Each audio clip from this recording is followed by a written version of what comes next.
So nice to see you guys. So today is such a beautiful day and I'm happy to be here with you guys. My name is Harriet Teddy and I make videos about immigrating to the UK, your studies, your lifestyle, and navigating your life around the UK. I am presently in Middlesbrough, United Kingdom, recording this video. So today I would like to talk to you guys about making a portfolio. So if you're a design student or an art student and you want to make a portfolio for your master's program, I'm here for you guys today. So today that's what we will be discussing, because I'm a master's student in Teesside University and I'm a design student. I'm studying MA design, specializing in fashion. And then I made a portfolio when I was applying for my master's program. I just applied once and my portfolio was accepted. So I'm not a specialist in making portfolios, but I just want to give you guys tips and what I did and my portfolio was accepted, because a few people have chatted me and then about 2 or 3 people got rejected after getting an acceptance, and then when they submitted their portfolio they got rejected. And someone was asking me today again that please, what and what does she need to do about her portfolio? I'm like, then it's time I should just do this video so that other people will learn from what I did.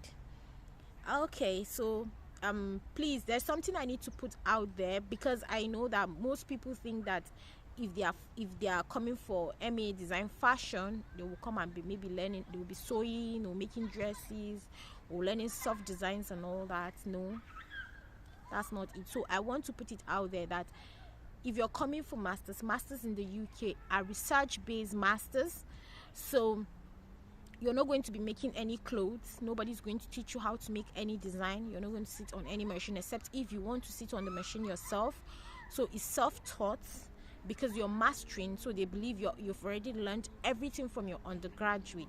And when you're coming for a master's program, they believe that you're mastering that thing. So you've learned everything completely. All you're doing is mastering the program. And so nobody's going to sit on any machine to teach you how to sew anything. You're not making any dress. You're just making research. So if a fashion company or different fashion brands want to research on a particular topic, they will send it over to these research institutions and then we'll make research on them. And so that's what you'll be doing. You just be doing paperwork. Only paperwork for the 2 years. Please, so that you understand, because most people have a first degree that is not connected to art, and then because you've been sewing, you just want to just swap and then apply for masters in fashion because you think you'll be doing fashion. Guys, please, you won't be doing fashion. I need to put it out there for you guys to understand. You won't be doing fashion, and you might find it a bit difficult because it will be a bit more easier for art students that have art background, because of our way of thinking, because we were taught in that light already. But because you completely, all you know how to do is the fashion, you don't know the academic aspect of let me say design, and that is what we're actually facing, the academic aspect of design, not actually doing a practical work. We're not doing any practical work. No practical work, please. So that's what I wanted to put out there before I continue with my video. Okay, so the first thing we should have on our portfolio should be a mood board. What's a mood board? So a mood board will just have different colors. So let me say you decide you want to have different shades of brown, green, purple, red, all the colors you want to have on your portfolio. Your mood board should just tell the story. So you could tell the story in different forms, either with clothes, shoes, bags, furnitures, whatsoever medium you want to use in telling your story. You could just assemble them and tell your perfect color scheme story. That is what a mood board is. And then after a mood board, I feel like you should highlight your strengths in your portfolio. Yeah, so your strengths could be sketching, fashion illustration, pattern and drafting, sewing on a machine, like perfectly sewn dresses. Like if those are your strengths, you could highlight your strengths in your portfolio so that the person that is actually watching will actually know that you have a very good strength in this area, you know. And again, let me make an example. So I know some people have sent me that there's someone that sent me a sample of his portfolio, and then he said it got rejected, but he sent a completely finished work. Now that's not what they are looking for. Let me make an example. I want to start from the scratch. They want to see inspiration. They want to see conceptualization. They want to see process. They want to see finished garments. So I'm using garments because I'm in fashion. So please, if let me say your whole project, let me say you should start some project from scratch to finish. That is what they want to see. So from your thinking, from your analyzation, from what was in your head, let me say you were sitting having a cup of tea. You know, that's how we say it, a cup of tea. You were sitting having a cup of tea, and then just thought came to your mind, and then you were looking at this tree, and then you thought, oh, I should make a green dress. Now that tree inspired you into making a dress, and so they want to see a picture of that tree. Do you get? They want to see a picture of that tree. From the colors, you know, a tree has different colors. So on the tree you might have light shade of green, dark green, like different shades of green. So you could pick out some of these greens that are on the tree that are very attracted, that you're very attracted to, and then all you need to do is just highlight them by the side, like maybe paint them. You could use a soft design to paint them, or you could physically paint them with crayons or colored pencil, and then still snap and put it there. Then from that stage they would like to see sketches. So when you start thinking of a dress, what kind of dress do you want to make? Like, is it a ball dress, is it a short dress, is it a pencil dress, is it a bodycon, is it whatsoever kind of dress you want to make? Do you want to put applique on it or what? So you know, they want to see all that. And then if it's about 3 dresses you're making from that, maybe you must have made 10 dresses and you decided to pick out from that, and then after sketching with pencil you decided to color it, and let me see how it will look with this green, you know, let me see how it will look when I put applique. So all that process, they want to see it. They want to see the whole channel of production. And then from looking for fabric, now you maybe you're not a textile designer, so you didn't decide to like make the fabric from scratch, but decided to go to the market to look for a green fabric. So while you were sourcing the fabric, they want to see fabric sourcing.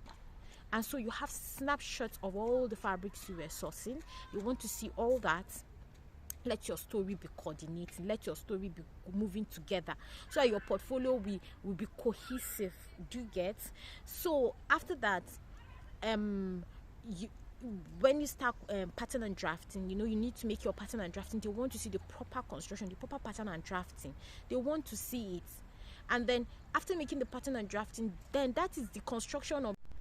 Then pattern and drafting, they properly want to see a proper pattern and drafted pattern, and then the cutting, and then the sewing. All that process you show them before the finished product, and then the perfect picture of a finished dress. But most people just end up sending them the perfect finished dress, forgetting about the whole process of production. Anybody can just go and steal anybody's clothes or anybody's work online and just post it and join and say he's the one that did it, and then they won't know how you're thinking as a designer. So they want to know how you think as a designer. Do you understand? I hope that this small thought was really helpful. Let me say you're sitting, and then on the grass you saw a flower on it. This can inspire you to make a brown dress, since the grass is brown, the ground is brown, and then maybe with some colored appliques on it, some yellow appliques on it, and then you said you were seeing, you saw flowers on the ground, and it inspired you to make that kind of dress, you know. So all that, like your source of inspiration and everything, you need to put that all there. And then you need to show them that you have skills, like you're not just only good with pencil. You could use biro, you could use, so your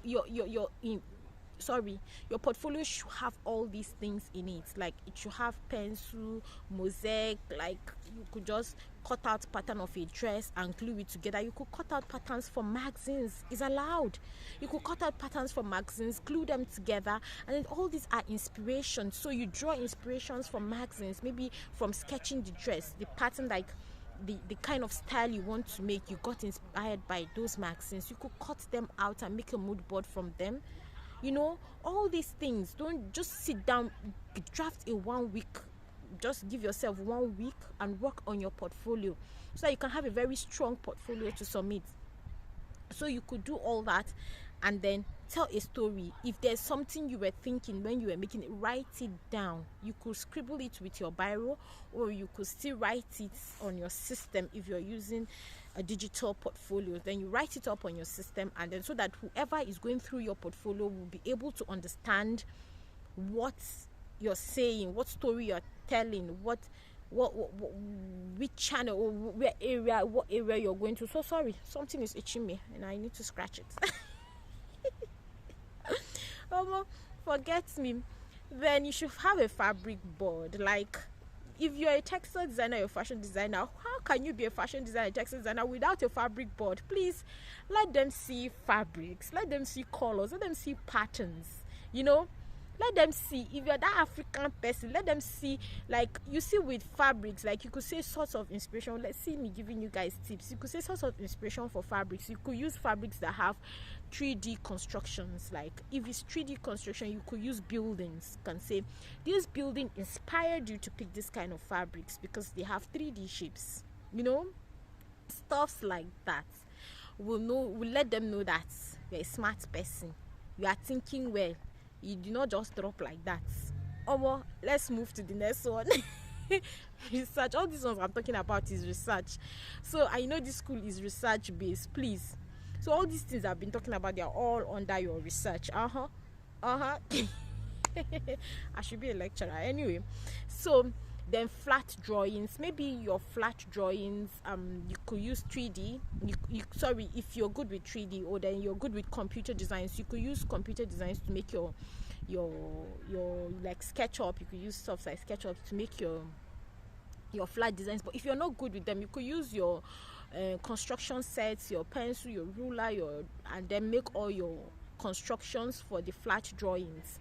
Please, guys, make sure that it's neat, very well presented.